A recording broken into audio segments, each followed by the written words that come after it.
So, good morning, everyone. Today on Crave, we're talking to Stanley Woodhouse, better known to the world as Skyscraper Stan. Stan, how are you, mate? I'm very well on this rainy, overcast, miserable Melbourne morning. And you see, this is why you should be back in Auckland, mate. I've been telling you this for years, and so, but I understand you're coming back to Auckland soon. Yes, and very excited to be doing so. I have not brought a band back to New Zealand since 2019. Yes, I think we were there to cover that show. That's quite a while back. So you're doing two dates. You're doing just Wellington and Auckland, 14th and 15th of November. So it's a fairly quick spin around the islands.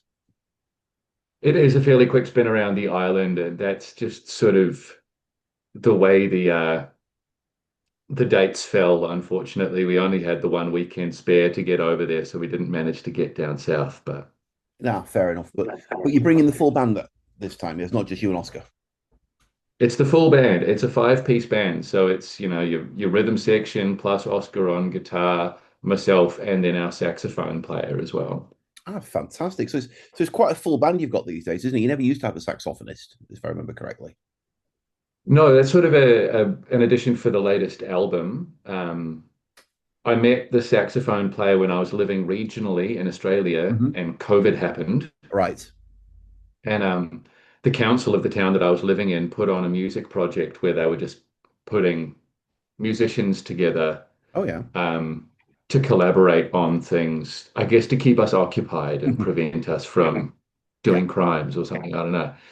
Um, and so I was put together in a project with the saxophone player, and we just headed off, had an amazing time, and he is now a permanent member of the band. Oh, how fantastic. So since you mentioned the new album, we can sort of seamlessly transition into that. So you've actually released a couple of albums since last I spoke to you. So we've had Golden Boy Volumes One and Two. Were we counting that as one album or two? That's just one. Yep. Yeah, yeah. Just sake of accuracy. But now we've got the recently released These Were Days. Those were days. I beg your pardon. Those were days. I do apologize. Yeah. So how's that playing out for you? It's been very well received. Good. It's sort of obviously it's got a slightly more sort of soul sensibility to it. Sort of like I've been listening to a lot of sort of like yeah, soul music, a lot of instrumental music and stuff Yeah. actually over the period of time that I was writing that album, but I was really keen on making something that was sort of less leaning towards uh folk and country and a little bit less guitar rock. I Yeah. mean, all of that still factors into this Yeah. new album, but it's uh it's just been it's been well received. I think like a lot of people have really enjoyed the change in direction. I've had a few people come at me and complain about it, but I mean you always get that. You can't complain. You can't tell Yeah, somebody they've people done don't it like wrong it when poorly. well, people just don't like it when the artists they listen to do something other than what they were expecting. And I mean, I don't consider this album to be a drastic departure from what I've done in the past, but even this slight perceived Yeah. betrayal that some Mhm. people have is quite pronounced. Yeah. I mean, it's obviously it's evolution, not revolution, really, isn't it? But Oh yeah, for sure. but I hear the soul in it. In fact, I've got my notes next to me. I'm saying, "Run the game." I mean, you were listening to Soul Man before you recorded that, weren't you? Yeah, it's like it's got some heavy Sam and Dave referencing in it, doesn't Oh it? yes, but it Yeah. works. It works. Yeah. Yeah. Yeah. But the other thing I noticed was I picked up when I was listening to it, some of your lyrics. I mean, you've always been an interesting lyricist, but you're getting a little bit vicious. I mean, Yeah. who is Pauline and what did she do to you? How That's did she hurt you, Stan? Hey, like a lot of these songs are metaphors for larger societal issues, Okay. but I will let the listener figure out what they think Pauline is about. Um, she feeds on daily validation like a hog at the trough. She's got a real gift for pissing people off. That feels a little specific. That there's a person there, isn't there? I won't be drawn on who Pauline is about. Sorry. Hey, it's worth a try. Now, obviously, she's not the new Mrs. Woodhouse, obviously. No, no, No, not at all. yeah. But there is a song Congratu on the album. Congratulations, There are by the way, multiple. on Yes, the thank you very much. yes. But you're On going the to say nuptials. on the album though. You were going to say. On the album, there are multiple songs for my beautiful wife, I would hope so. Manisha. So there's a song called Anjali. Hmm. My wife's name Manisha Anjali. She is a wonderful poet. I highly recommend everyone go out and read her book, Nag Mountain. It's available over there, so Hmm. get on it. And sort of, I've always been a real um, so I like a rationalist. I'm a trained ecologist, so it's like I sort of am a real fan of empirical evidence and can be quite rigid in my worldview sometimes. And it's sort of a song about how having a spirit guide like my beautiful wife can be quite helpful when somebody does not adhere to your philosophy in the same way and allows you to sort of soften your rigid kind of worldview Right. somewhat. I can't say that I'm walking around like believing wholeheartedly in astrology or anything, but I am certainly less dismissive of it and Fair, and more fair enough. accepting of other people's positions. Fair enough. But you mentioned that she's a poet, Yes. and that sort of makes me think of are we going to say the support act for these dates that are coming up? Yeah. Is is a poet who isn't your wife? So are you cheating already, Stan? Are you seeing other No, I do poets? love I love Dominic Hoey, but not the Yeah, same way. Yeah. not in the same way. Yeah, yes, because Yeah. I remember he opened for you last time you were here, I believe. We did a tour together where we sort of alternated opening and supporting Oh, slots. And that was a huge tour. It was like 18 dates around New Zealand or something. yeah. And then uh, obviously Dominic has just released his latest novel, 1985. Okay. It's amazing. It's the best of the three that he's written so far of his novels. It's just a real breakout, I think. Like it's sort of an excellent yarn and just beautifully written and really touching. And I highly recommend everyone read that too. 1985 by Dominic Hoey. And then so because I just released an album and he just released a book, we Yeah. figured we'd do some shows together. So he's playing with us in Melbourne. Oh no, actually he can't do Melbourne now. Sorry, he's playing with us in Sydney. Right. And then we're going to play together in uh, Wellington and Auckland. Very good. So, I mean, it's unusual, isn't it? I suppose having a spoken word opening act for a musical show. So why the? I'm trying to think. We saw you a while back. We played actually here in Pukekohe, and you had Reb Fountain opening for you. Hmm. But you Yeah, now yeah. gone towards spoken word. Any particular reason for the change, or you just felt like mixing it up? Look, it's like I mean, I consider myself to be a very like lyrically driven songwriter, and a lot of what Hmm. I do is about storytelling, and a lot of what Dom does is about storytelling. And we've actually done this before with Dominic over here in Australia, where he came and did a few regional Australian shows with us, played places like Castlemaine and Kyneton and stuff like that. We were sort of um, having a fine old time. It's a really wonderful match, and he's like searingly funny, you know. He's a really funny guy, and then he can be very insightful, and then he can sort of drop this beautiful romantic poem in there as well. So he's just highly entertaining and very versatile. So then when you get him up in front of a crowd, he just he warms a crowd up amazingly, but it also puts people into a position where they're keen to listen.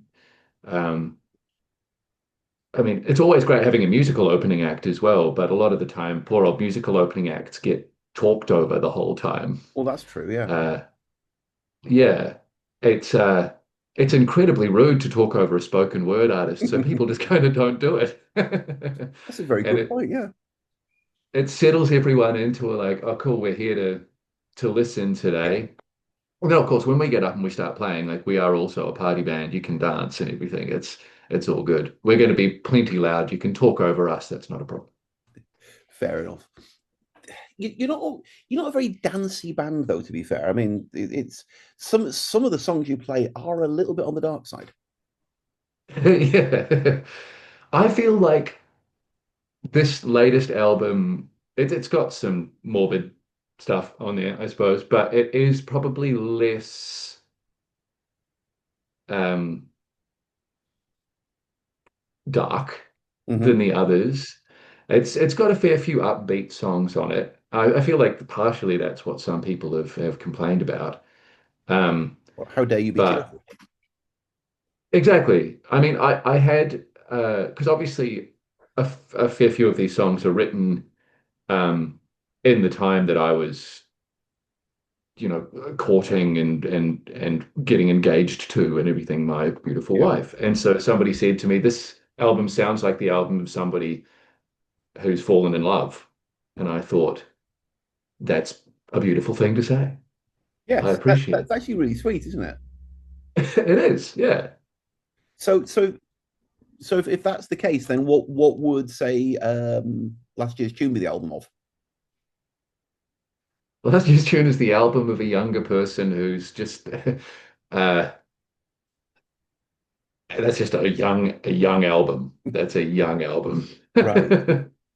So, speaking of that, I happened to be watching TV a few months ago with my wife, and we were watching an Australian show, Australian sitcom. I'm sure you know where I'm headed with this, don't you? Yeah. And as I think it was an episode from the second series of Colin from Accounts started winding up, I thought I know that song, Mm. and I think the first one that they used was "I Fall Over." Hmm. So, Yeah. how did that all come about? That came about because I played a 60th birthday party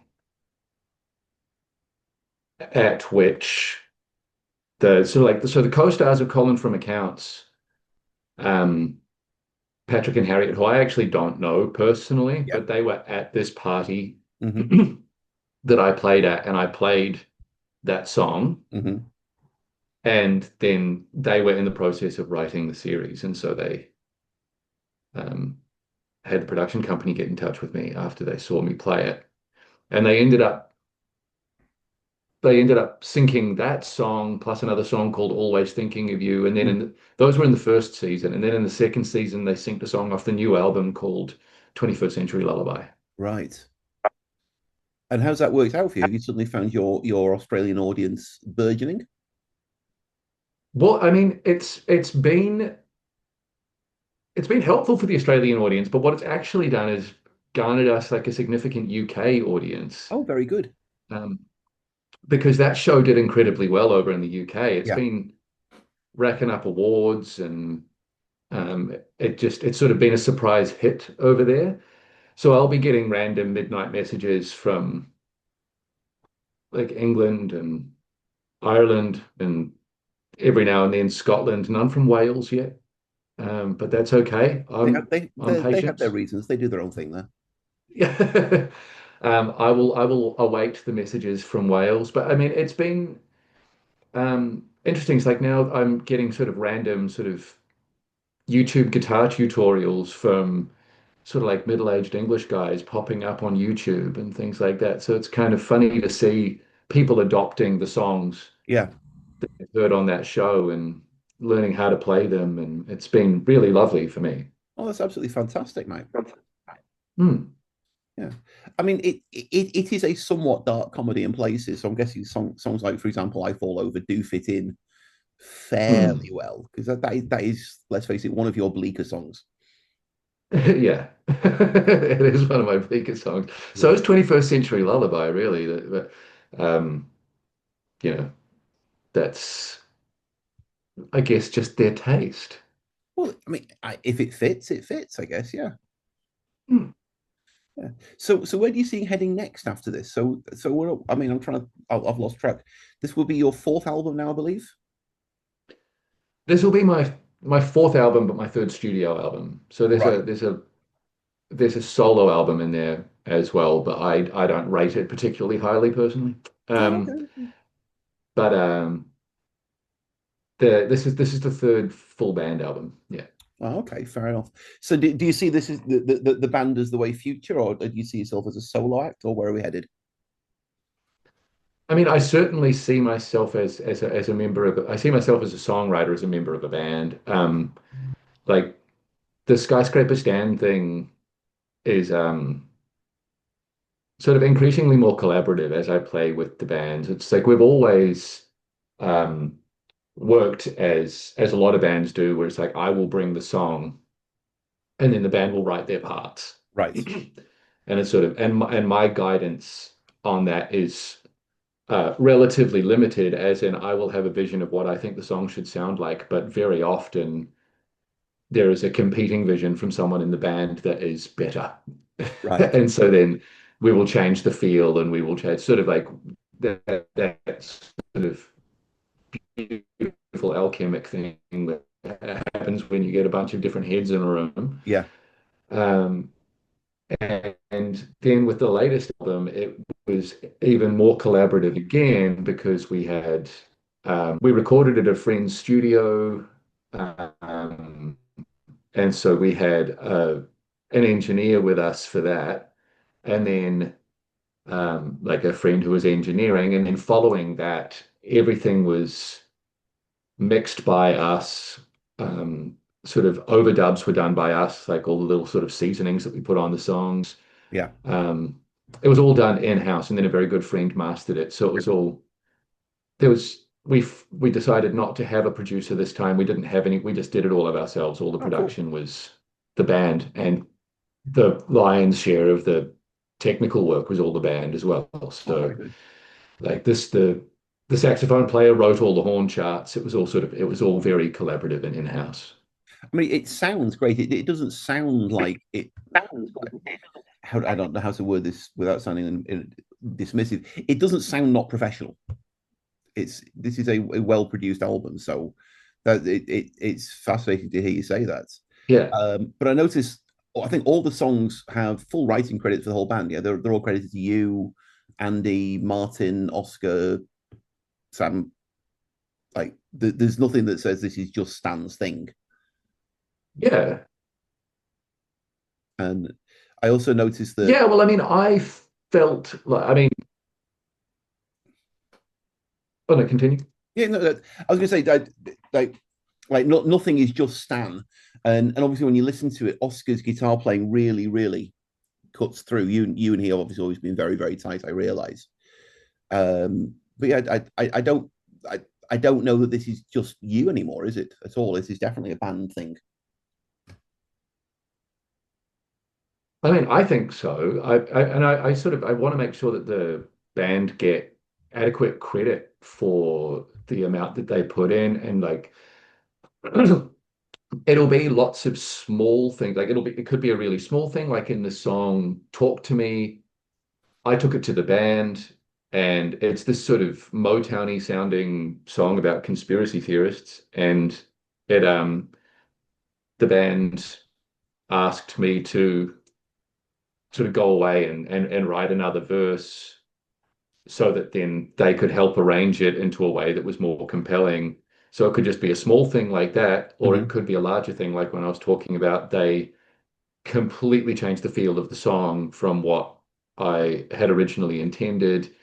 And then all of the instrumentation and rearranging things all the time, like, the band will often suggest it's like, oh, the bridge shouldn't be there. You should move the bridge over here, and we should sort of chop and change and maybe just get rid of that verse entirely and put a breakdown in and things like that. So all of those collaborative elements that I think deserve songwriting credits. No, fair enough. Hmm. So you come into Auckland, I should say, at an interesting time musically. I'm just looking at what else is coming up in New Zealand at the same time. So you're going to be in town just a couple of days before Metallica. Your competition in Auckland on the 15th. You're playing the same night as Cliff Richard. Okay. So do you feel like there's competition from either of those two acts who might be sort of I pulling feel your that audience away? if I was Cliff Richard, I would be worried for Fair sure. enough. Yeah, yeah, that sounds reasonable. Yeah. Um, I mean, like, sort of sometimes we do kind of share a demographic, so there could be a clash. But I'm hopeful that no, it would be really great to see those both of those rooms fill up. We're not being overly ambitious with our Auckland show. We're playing at Whammy Bar, which is a size that we can fill. It's intimate. Um, so my hope is that we can have a good turnout, considering the fact that it's been 6 years It, since I brought a band. it's been a while. Now, I mean, obviously, little things like pandemics have kind of got in the way there. But is there any other reason why it's been so long since you've returned to your home? Taking a band to New Zealand is guaranteed to be a net loss. Right. Okay. Fair enough. It's very expensive and the money just doesn't come back. Right. So Nice. it's like this not at a touring level that we're at. Like I'm Yeah. sure that it's different for Ed Sheeran. Yes. Yeah. I'll go along with that. Yeah. Well, I mean, he doesn't have a backing band, so there you go. That's the There big you go. difference. Yeah. That's the difference I right mean, there. and you know what? I feel sorry for him because that's the fun bit, the Yes. joy of playing with a band. Um, but I think it's just sort of we are not sort of we're not a big enough act to be pulling enough people to break even on a tour of New Zealand. Right. So we pull a big enough crowd that we don't bankrupt ourselves entirely. Yeah. But it's like I have to pay every member of the band for the shows because I am not a neoliberal capitalist. I believe that we should share the proceeds of Good man. Good performing. man. Um, and then in addition to that, I'm putting them up and I'm feeding them and I'm flying them and I'm driving them and all of these Mhm. things. And then by the end of it, so you just don't break even. So we do it infrequently purely for financial reasons. No, fair enough. That does sound reasonable. Yeah, and I guess on that basis, doing a more extensive tour than the two dates would probably just compound that problem, wouldn't it? Yeah, I mean, it's sort of sometimes it works with economy of scale if you can get from A to B cheaply and you can house people cheaply, but just generally speaking, it's sort of there's there's quite a high threshold of money that you need to make before you start tipping over into the green. Otherwise, you're just sort of always operating at a loss, which is fine. It's like we play a bunch of shows here in Australia. We make sure that there's a big buffer in the bank. Like we Yeah, can make sure we have the money to afford to be able to do it, but it's a net loss, which just means that it's few and far between. I mean, if we come back this time yeah, and there's a line out the bloody door of people trying to buy tickets and everyone's buying our t-shirts and we are surprised at the fact that we return to Australia not as much out of pocket as I'm envisioning, yeah. we'll be back much quicker. Well, there's the incentive for the fan base to get their asses in gear and get to see you. That's it. Yeah. Yeah. Well, let's just recap then. So just to remind everyone, the dates are, he says, looking at his screen, you're in Wellington on the 14th of November at Meow.